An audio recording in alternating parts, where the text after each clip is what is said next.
Whether you're team broke boys don't deserve no nana or team I'ma stick beside them, relationships can get tricky when it comes to those coin conversations. Today on Listen to Black Women, we're gonna discuss how money, and more specifically, this idea of going in 50-50 affects the dynamics of a relationship. This definitely isn't a new conversation, but that's not gonna stop us from having a little key about it, okay? We have a few things to say. I'm Taryn Finley. These are my lovely co-hosts, Shamika Christmas and Jesse Wu. Go ahead, sit tight, put your phone on D&D because today's topic will need your full, undivided attention. Listen to Black Women starts now.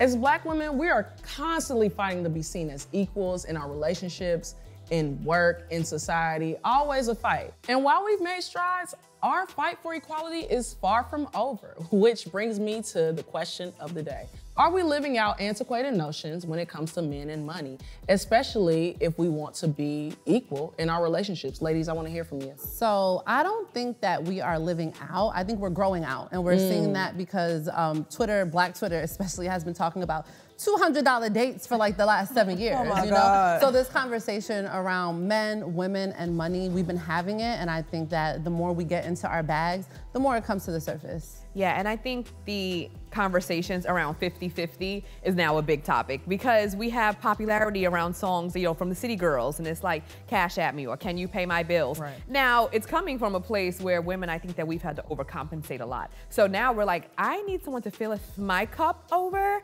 but I think when it comes to the 50-50 aspect, I'm not opposed to 50-50 because I just feel like we're two individuals, two humans. We both have things that we want to do individually. Yeah. So when you contribute to a pot, that leaves room for individuality. What you think, Jesse? I'm not for the 50-50. I feel like even though I'm doing great for myself, I still want to feel like a damsel in distress when I come home. Like, so I want you to pay all the bills, like I do.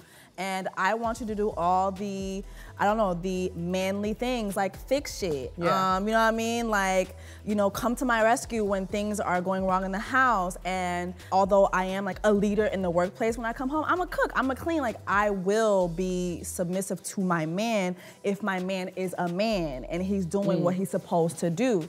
So back to the whole That's a little cringy. I don't know. Wait.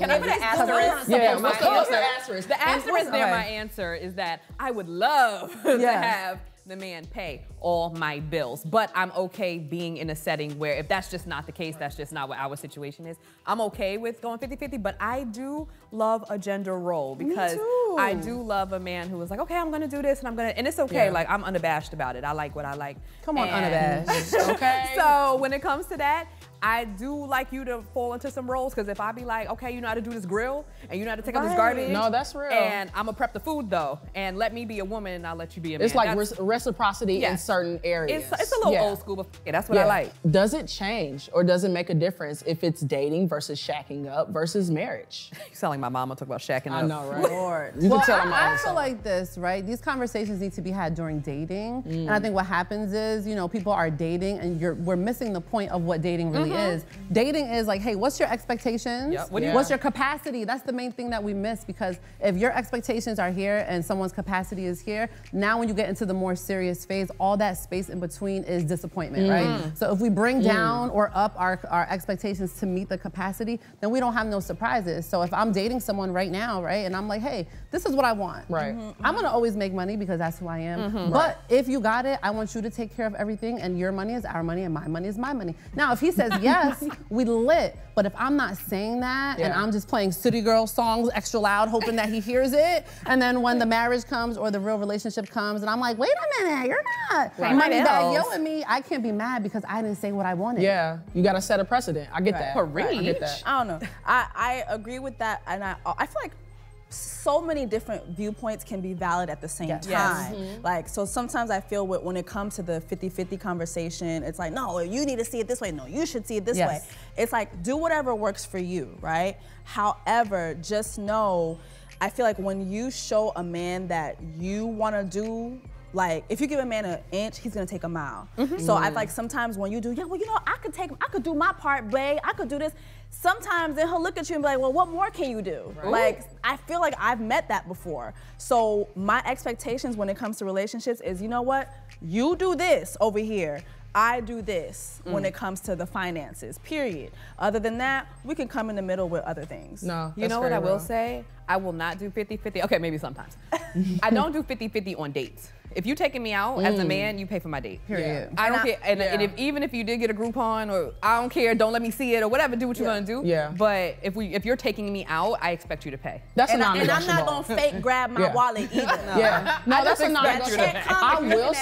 I will say, if this is like my guy, like if this is bae, like we've been in the trenches a little bit together. Oh yeah. Then I don't mind taking men out on dates if that is mine. Yeah. But like that's very much few and far between because it's like you have to show that. Yeah. You know. Yeah. See, I'm like a generous man. I like a generous man too, but just like you said, like when I do have a man, like when I have somebody special in my life, I trick on bae. Exactly. Like I do. That is like the cancer side of me. Like when you're doing me good, I'm gonna trick on you. I'm gonna do you better. I'm gonna do you better. Child. But at the same time, it's like it needs to be understood that when it comes to finances, certain things are your responsibility, point blank, period. Like I feel that needs to be understood from point blank, like from the jump. So yeah. I want to give from my heart, and I don't mind giving, but I want you to pay for my dinner. Yeah. Period. But listen, you know I'm all into the astrology alignment 11-11, right? Gang, gang. But look, right? Money is energy, and energy is currency. So when we're talking about money, people are only talking about the dollar sign in your bank account. But sometimes you can tap in and get an alignment with someone's energy, and then the money can start flowing in. So I feel like, you know, in relationships, sometimes people got it, sometimes people don't, and especially we're talking about marriage. Now, you know, things happen. So if my man loses his job or something happens, he puts all his Bitcoin in something and it goes down, I'm not gonna continue to put the pressure on him to pay for everything or even go 50-50. So but I'm just saying, if the man feels from jump that there's this expectation and then something happens, this is when people start being dishonest. They don't wanna let you down because you're so used to a certain lifestyle. So I think this, right? If you got it, boo, get it and do it. If you don't got it, let's communicate and then we can do it together. But I don't think there should ever be pressure on one person only in a relationship to handle everything. Look, it's unfair. That's the word, okay? Make sure your relationships are in abundance. So, so let's go ahead and get into this next segment. This episode is titled Money, Power, and Respect. All three of these very important things affect the dynamics of a relationship differently, you know? If a man makes all of the money and bears a financial responsibility in a relationship, how much power is a woman giving up? If a woman is the breadwinner, do you think the power and respect lines start to blur? Let's go ahead and get into the nitty-gritty.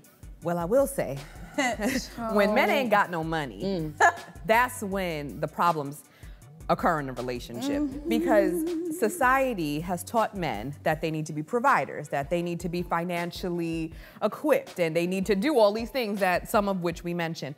And when they do not have that money, they feel less of a man. And then that's when the respect and the lines start to blur, because now as the woman, if you have somehow become the breadwinner, you find yourself trying to make him feel better as a man, because now he's feeling less than.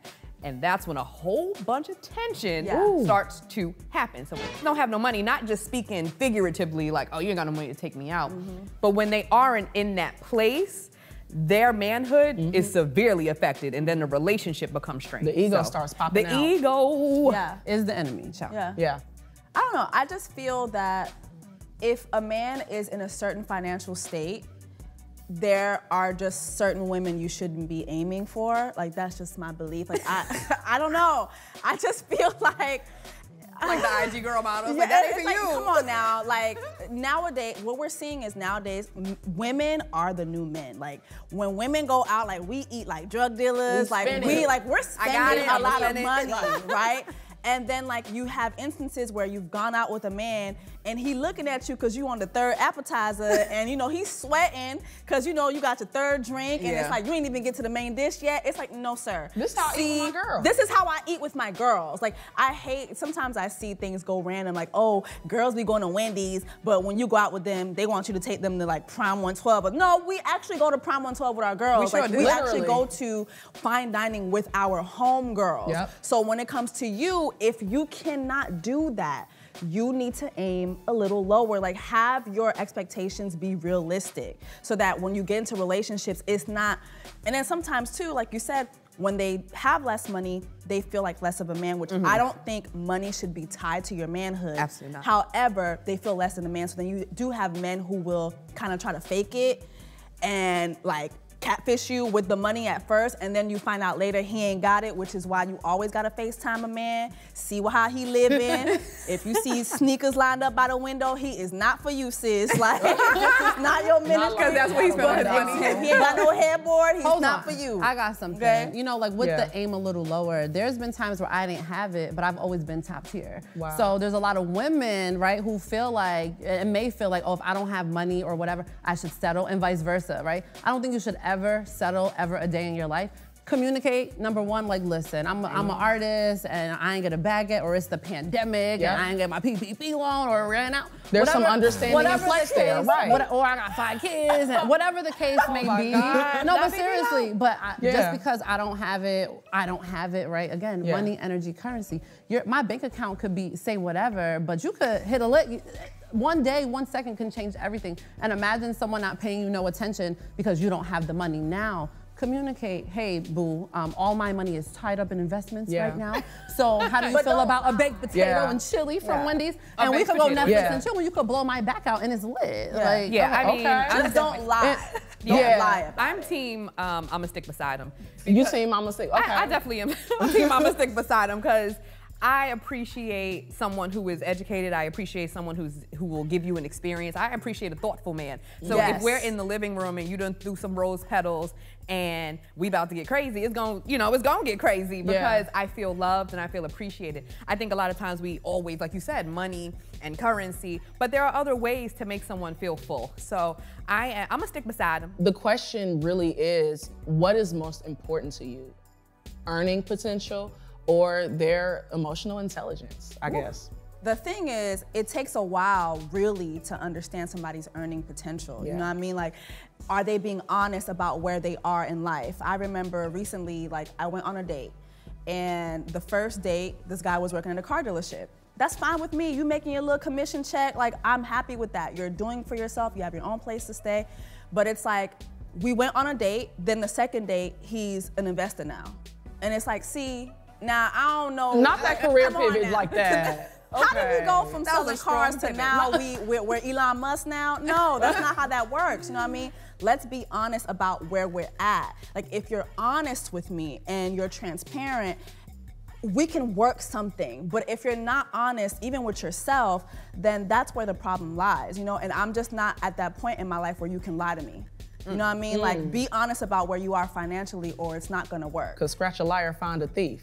Ooh, listen, I have 2 words for you. Ryan Coogler, okay? He didn't have a dime, and his wife bought him the software to write his script, and then fast forward, Wakanda forever. Literally. You feel what I'm saying? Well, he had talent. But I was just gonna say that sometimes I think what you asked was, how can we tell, right? Like, how can we notice? And I feel like some of the green flags are someone's language. If a man is broke, right, you don't have to be broken. Once you start moping around and huffing and puffing, and you're not looking for solutions, and you're pessimistic, I can't do it. But if you're optimistic and you're getting up early, now, ain't no broke and sleeping late. Okay, you're not gonna be broke and sleep late, but if you are, having a hard time and you're like, you know what, I know my formula, let me work out, let me alkaline my body, like whatever it is that you have to do. For me, as long as you understand the law of attraction, you don't have to stay down for long. So that's what I'm looking for, somebody understanding the laws of the universe. So at what point do we stop dating for potential?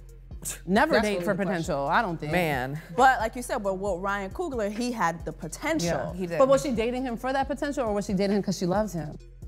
But she didn't saw love the potential. him. Yeah, how did she go to love him? You know, it's like We she gotta had ask to. her. They had But I'm assuming there was honesty, there was transparency, there was communication there. So what I'm finding a lot sometimes is men will lie about their finances, where they're at financially, especially with us, because of our potential now of the money that we're making. It's like, be honest, boo. Let me know if I'm gonna have to sell CDs or not. They get intimidated. Well, It's true. Let me know, because you know what? I might be down to sell a couple CDs. I might be down to invest in what you're doing. You have to be honest with me and be transparent. then I can kind of ride with you if I feel that that's my ministry. But if you can't do that, and you're trying to fake it till you make it because you see all these dudes on Instagram and, you know, doing whatever, then it can't happen. I was on TikTok, of course, and I saw this video where this guy was asking different women, how important are finances to you in a relationship? And it was a diverse array of people that he talked to. And a lot of the non-Black women, they were like, oh, like that's so important, it's a non-negotiable.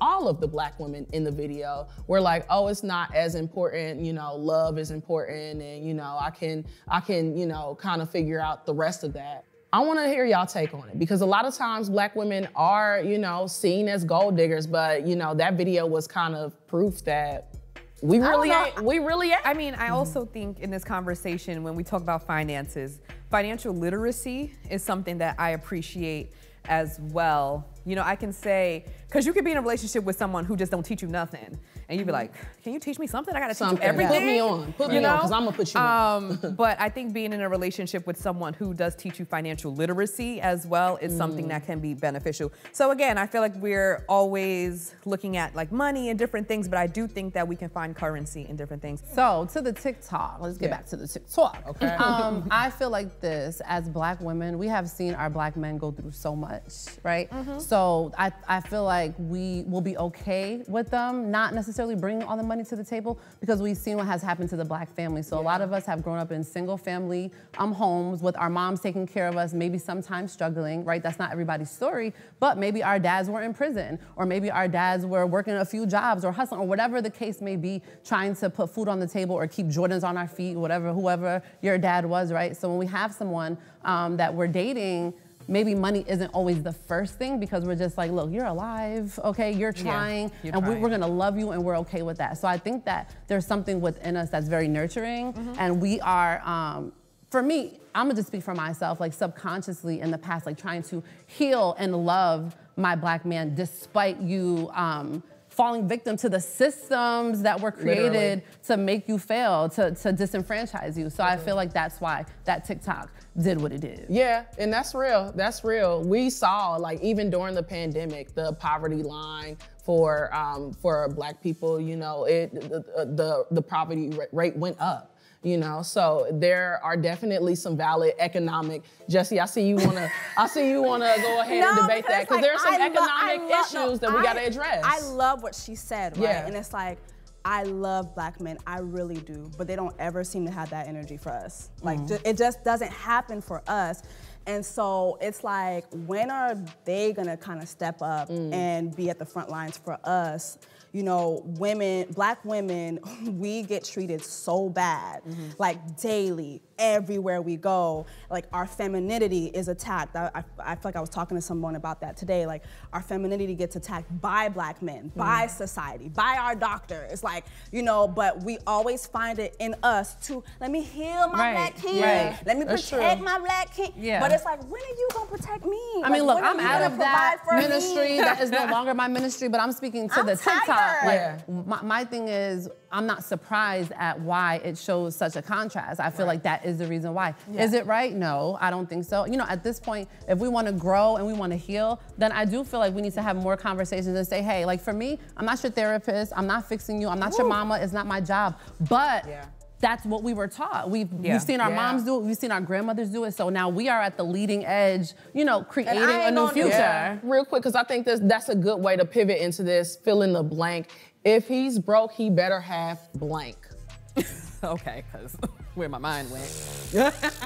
Because that's not good enough for me, like, just that anymore. As an adult, you know, he better have, you know, some good bedroom skills. But I think he better have, I want him to be smart. And when I say smart, I mean, because when you have these conversations and communicate with a man, you can tell if he knows what he's talking about, and then you could gauge the potential, because men will just talk out their ass and you just be like, really?